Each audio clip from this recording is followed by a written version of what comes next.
Sally, you recently started your own company selling UK properties to overseas Chinese and, of course, people in the US. So how much demand is there for UK property from overseas? Yes, the demand has always been there. But the interesting fact is in the past few years, the UK property market have seen a growing interest from the mainland Chinese buyers. And that's one of the reasons I set up my own company, SJW UK Properties, and also write a book about it as well.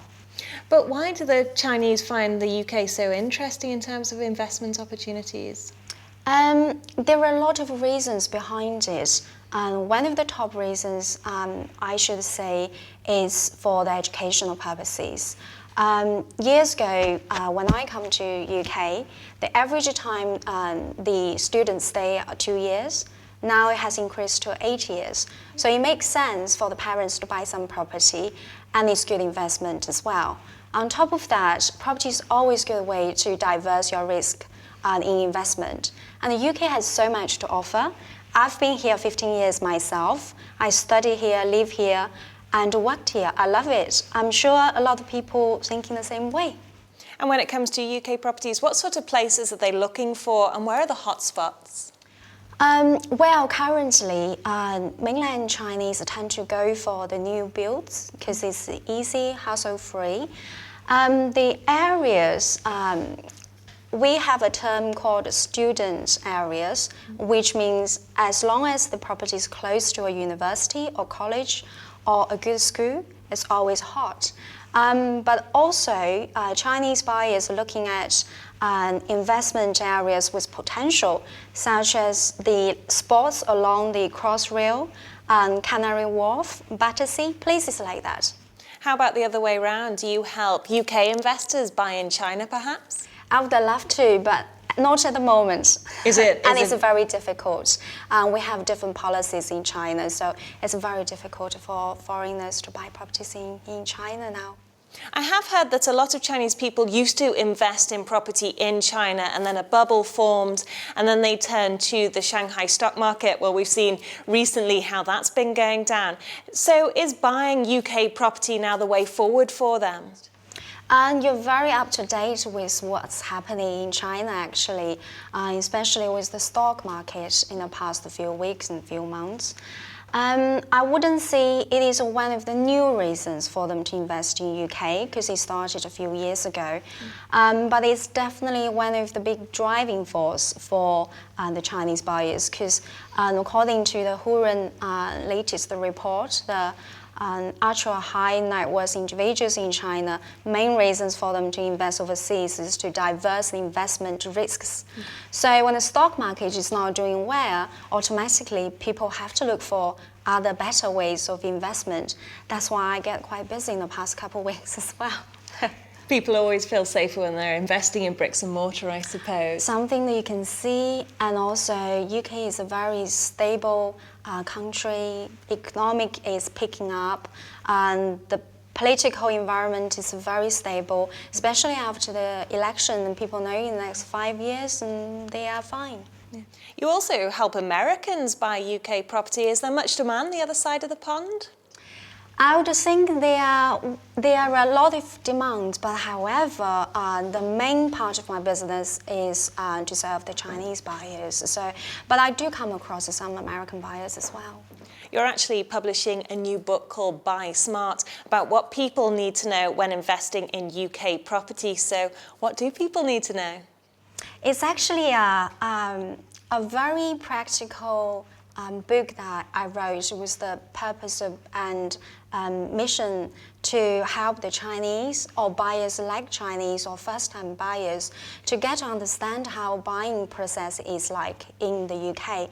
So the book is actually divided into 3 different parts. What you need to know before you put down a reservation fee for a property, how you choose it. Section 2 is when the whole process starts, what do you expect? It's like a great expectation. And also the third part is what you're going to do, what kind of problems you need to solve after you purchase the property. If you want to resell it, if you want to let it out, how do you do it the best professional way? Chinese buyers are still at a very early stage. When I served my clients a couple of years ago, I still come across buyers, they don't even know where different tube stations are.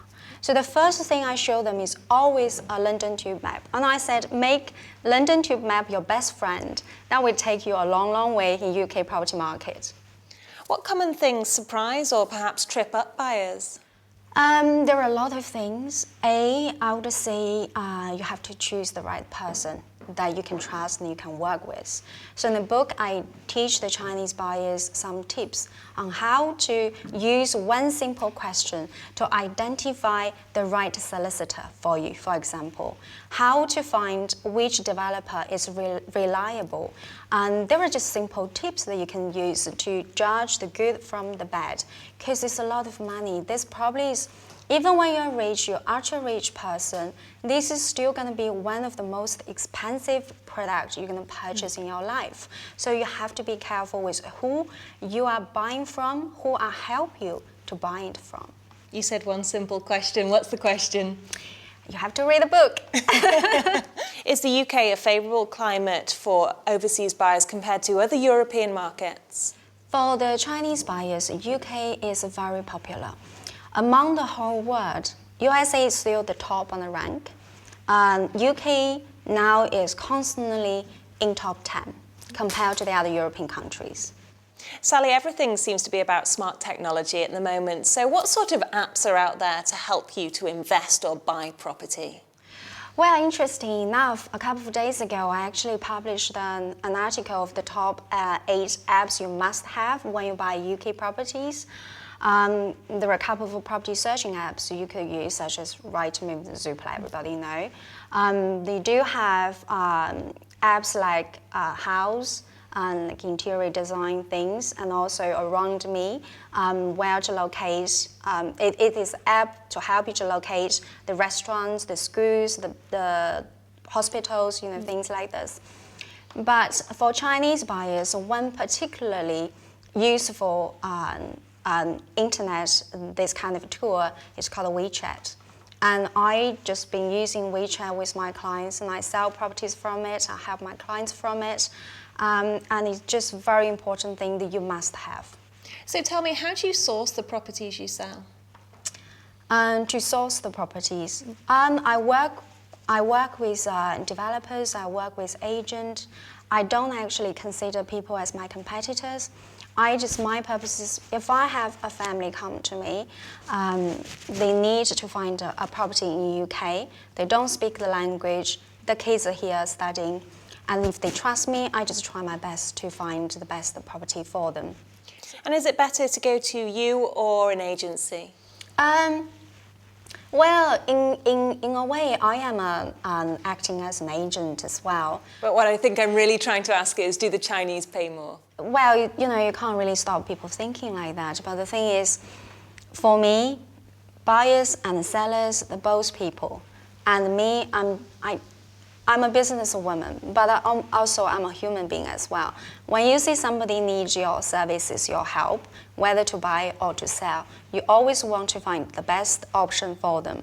So I would go, what is best for my clients. Sally, thank you.